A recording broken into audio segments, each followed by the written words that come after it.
But yeah, let's keep going with this little bass line thing. So no one's named any of those yet, so I'm just gonna do like a short version of each one and see if, just to kind of recap, since this will be like the second part of the video on here. So here's one of them.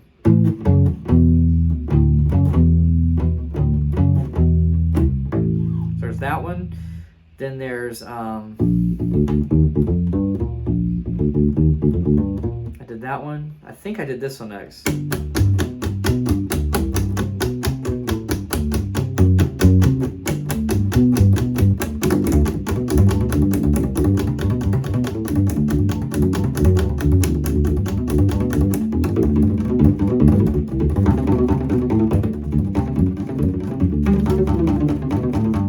Okay, there's that one. And then I think I did this one after that.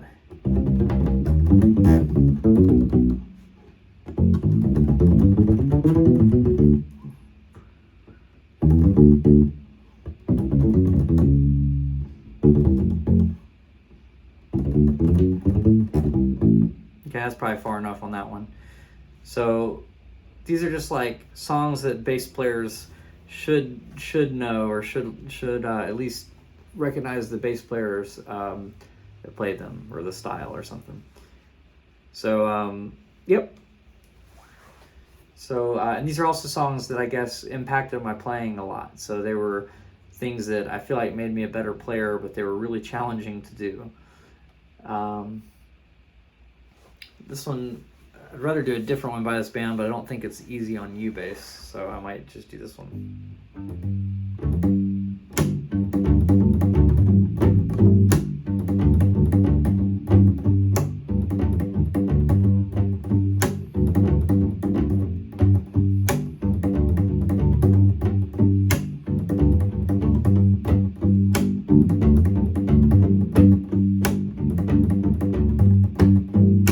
That one's kind of cool. It's a totally different bass player. And then now maybe I'll do some more well-known ones and just see if you guys know these. So I'm gonna do like 5 more of them and just see if you guys know them.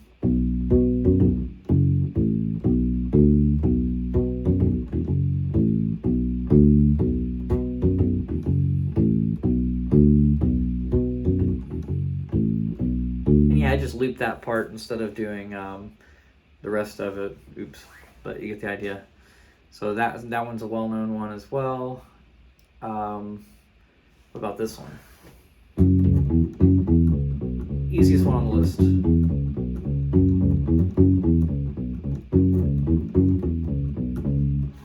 So there's that one, and then maybe a couple of other ones. How about we just go with like the most well-known bass lines?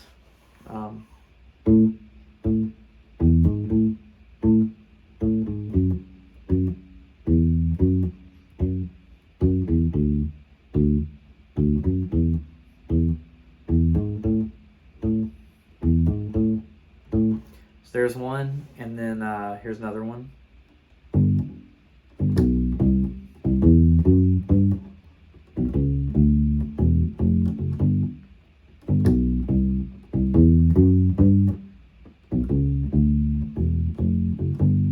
So those are good bass lines to learn. That reminds me, that last one, I have an idea that I started to do a little bit with the Feliz Navidad video, but can I play beat it? I can play it, yes, a half step up from where it's supposed to be.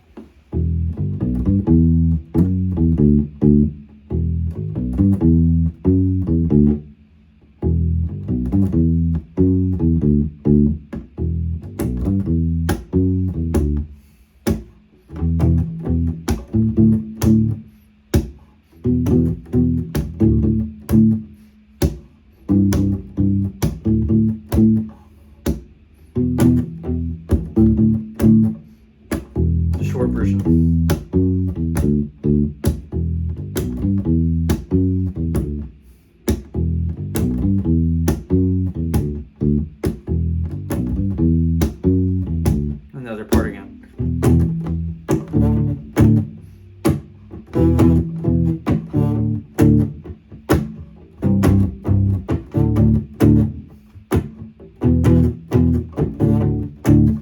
really with the bass line, we'd probably just do single notes.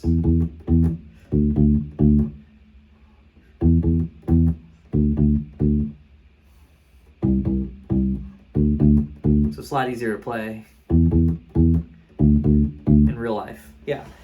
But the other part is like this. But they tune every string down a half step. So if you try to play this along with the recording, it doesn't work as well. You'd have to tune this to E flat, A flat, D flat, and G flat, and then you get it. But yeah, that's cool. Good request. It's funny, I just did Billie Jean a minute ago. That one, the bass line actually does have octaves. If you play that for the whole song, it wears your hand out.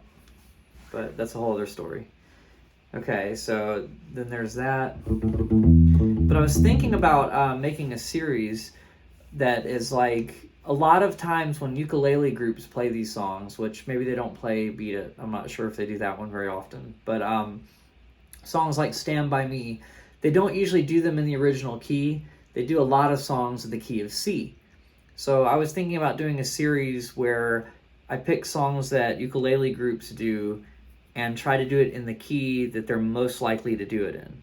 So if there's like another person's version, like if Cynthia Lynn has a version of a song, or if somebody else has a version of a song, it might be good for me to just kind of put the bass line in the right key so that people that are in ukulele groups or that are jamming in groups with a couple of ukulele players will be able to just kind of like jump in rather than having to transpose a bass line to a new key.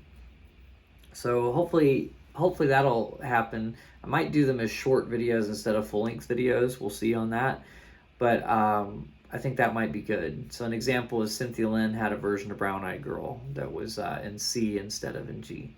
So I was thinking about doing that with that video, but possibly several others as well. So that's kind of an idea. All right.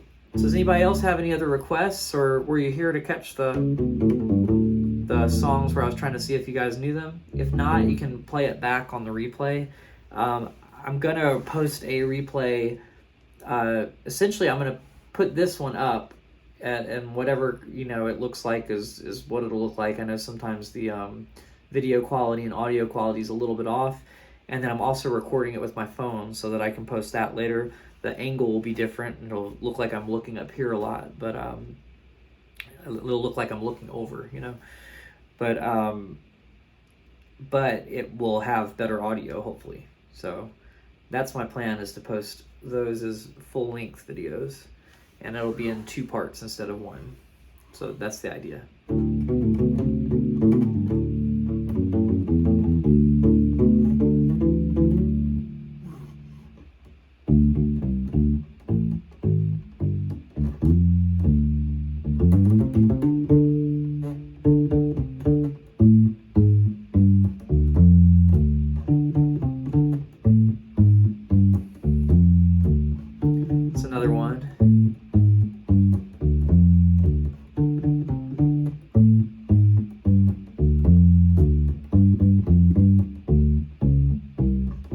Recognize this one, and then back to the first part.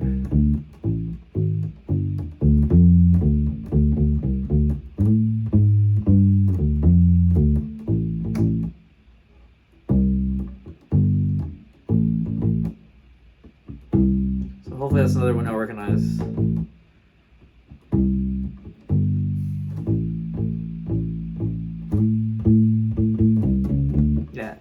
So, yeah, just more bass lines for y'all to go back to and listen to and see if you recognize where they come from. So that's the idea with that. But if you have something that you want to hear, just let me know. Otherwise, I'm probably going to play 1 or 2 more songs and then call it. So if there's something that you want to hear in this last little bit, or a style that you want to hear me try to make something up in, just let me know and I will do that. But until I get a request, probably do something with harmonics for now, because that sounds kind of fun. So if you don't know what harmonics are, there's certain places where you can touch the string very lightly and then pluck normal. So like I'm touching over the 5th fret here, or the 7th fret, and over the actual piece of metal, not the middle of the fret, and the 12th fret. And then just plucking like normal, but I'm not pushing down like normal, I'm just touching the string lightly. So I'm gonna try to make a song where I utilize some of those.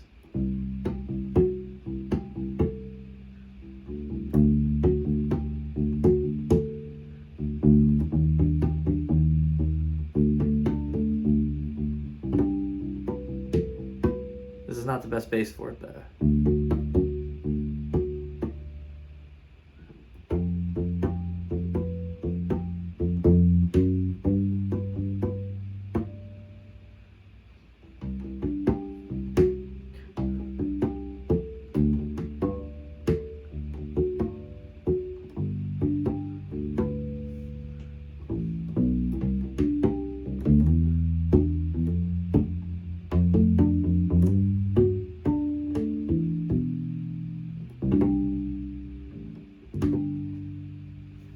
Okay, so we've got a question over here. No Big Fox asks, the U-bass is such a unique instrument. What are the key differences between a ukulele and a U-bass? Well, no better way to show you than with an instrument that's both. So I brought it out earlier, but this way you can kind of see them side by side. So the things that makes a ukulele and a U-bass different is, and you're saying a U-bass, not like an electric bass, right? Yeah, ukulele and a U-bass. So the strings are thicker. Look at how much thicker these strings are than the ukulele strings, right? So the ukulele strings are nylon. It's a very high-pitched sounding instrument. And then the U-bass has like these rubber band strings. Or the other one I had has metal strings. But either way, they're much thicker and they produce much lower notes.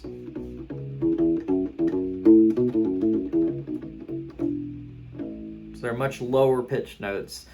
The U-bass is actually tuned the same as an upright bass or double bass. And the strings are even thicker than they are on a double bass, so that such a short scale instrument can still produce those low sounds.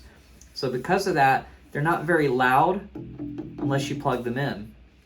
But because of the type of pickup they have, which ironically is very similar to the kind of pickup that my bass has, it picks up the vibration rather than through the air or through the solid. So like these are pushing down on a pickup. The strings are pushing down on the saddle that's pushing down on a pickup. That's what I'm trying to say. And because it's doing it that way, you get a deep resonant sound when it goes through the amp. And that's kind of a cool thing too. Oh, and if you're a guitar player, the cool thing is the strings are E, A, D, G. They're just an octave lower than the guitar E, A, D, G. So the guitar E would sound like this, whereas the bass E sounds like an octave lower. An A, same thing. That would be your guitar A string. This is our bass A. Well, it's a lot of tune. I need to tune it, but that's okay. And then guitar, the D string would be that pitch, and this one would be an octave lower, which is kind of like if you did drop D on your guitar. So hopefully that kind of gives you the idea of the differences between a U-bass and a guitar. Basically, it's just a miniature bass the way you play it. So yeah. And then yeah, as far as it reminds you of a fretted, smaller upright bass, it reminds a lot of other people of that too, and they make fretless ones as well. So this one even kind of looks sort of like a small upright bass, you know. But yeah, a lot of people have noticed the similarity in the sound. So so that's kind of the idea, is they can fit in places where an upright bass would be as well. So that's the cool thing there. And then No Big Fox says, is it still the same note and fret progression as a guitar or bass? Fret progression?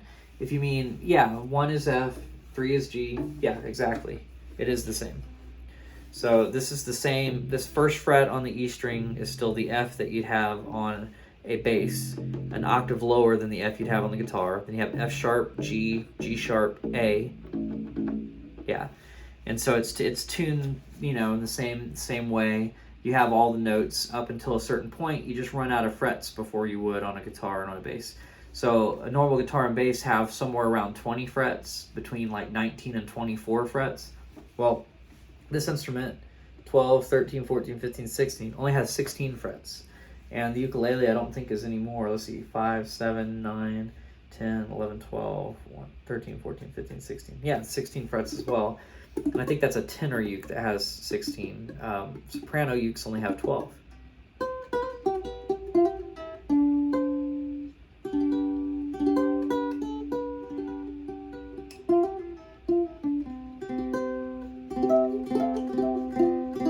Okay, so for a person, this is another question from No Big Fox. Would you recommend a U bass or a normal size bass for a person who wants to try bass? It depends.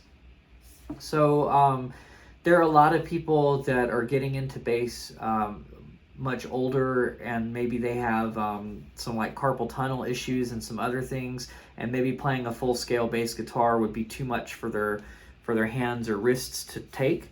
So for them, I would recommend a U bass with the polyurethane strings, because they're so much easier to hold down and play. If you're somebody that wants to be able to play all the different bass instruments, I'd probably stick with a full-scale electric bass, because if you can do that, you can play a smaller bass. It's the same thing. It's the same idea. Whereas if you get used to playing the smaller bass, and then you get on a bigger bass and have to stretch your hand further to do the same thing, you might end up having to find different finger combinations. Like, so instead of playing one finger per fret, you might end up playing the first fret, second fret, and then use your pinky for the third fret or something. So it may change the way you approach the instrument, going from the smaller one to the bigger one. However, if you have the finger strength to be able to do it, most people can do either. So it just depends on what your needs are. If you're space conscious, then obviously the U-bass helps. If you're traveling a lot, the U-bass helps. The U-bass with metal strings sounds less like an upright, but it's louder acoustically. So this is with the amp, and this is without the amp. So it's not really loud enough to jam with a guitar if it was unplugged, but you could bring an amp with you, like a little battery-powered amp of some sort, and then it's way more portable than a full-scale bass. To me, if you're going for more of that upright sound, probably the U-bass. And if you're going for a traditional electric, you should just go with a traditional electric, like a Fender Jazz bass or a Fender P bass, something in that range where it's a sound that people hear on a lot of different recordings. So that would kind of be my recommendation for that. And then the other thing is, if you feel like a traditional bass is too much of a stretch for your hand and you just don't like doing that, or it is painful or whatever, there are some in-between options, right? So you don't have to go all the way to the U-bass. There are short scale basses that are more like this long rather than this long. So you have those options too. And there are other brands that make bass ukuleles that are a little bit longer than this as well. U-bass is just Kala's brand, so most of the Kala ones are this small. Although their electric ones have more frets, and they are like a 23-inch scale instead of a 20-inch scale. So there's a whole lot of in-between options. So if you're trying to get the electric bass tone, you probably want as full of a scale as you can. And then if you're trying to get some special kind of tone, then the U-bass is probably the way to go. And then the other thing is, if you get a U-bass and you have metal strings, or this goes with the electric bass too, and you want to make it sound a little bit more like an upright, you can do a technique where you palm mute. So if you're a guitar player, you know about palm muting. But put your hand kind of really close to the bridge, touching on the back, and then pluck with your thumb. So let me give you an example of through the amp.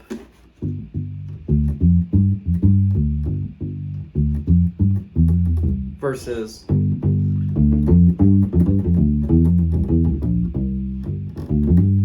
that kind of thing. So you can kind of hear the difference there. But I would recommend either one. depending on what your goals are with bass. Yeah, that's basically it. Oh, that was a bad pun. Sorry. It was an unintended pun, but it was a pretty bad one.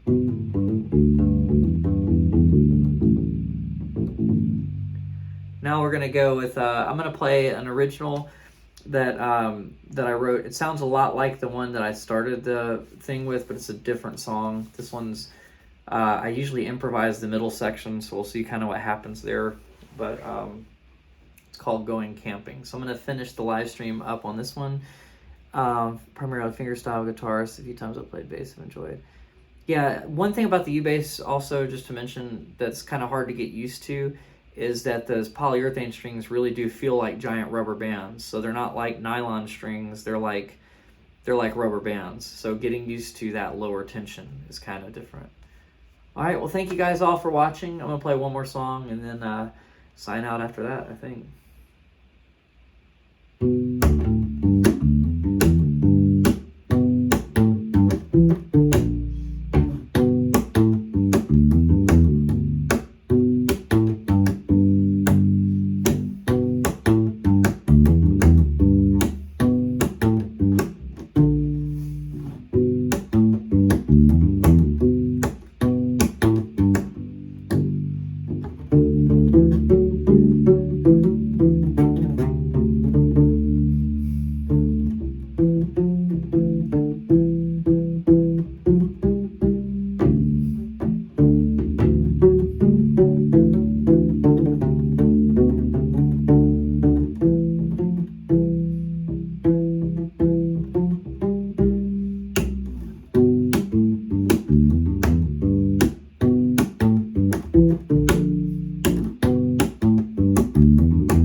All right, thank y'all so much. I hope 2024 is treating y'all well, and I will see you soon with some more videos. And I do a live stream once a month, the first Thursday of the month, unless I have a conflict, and then sometimes I'll move it to the second Thursday. All right, have a good week and good month, and I will see y'all soon.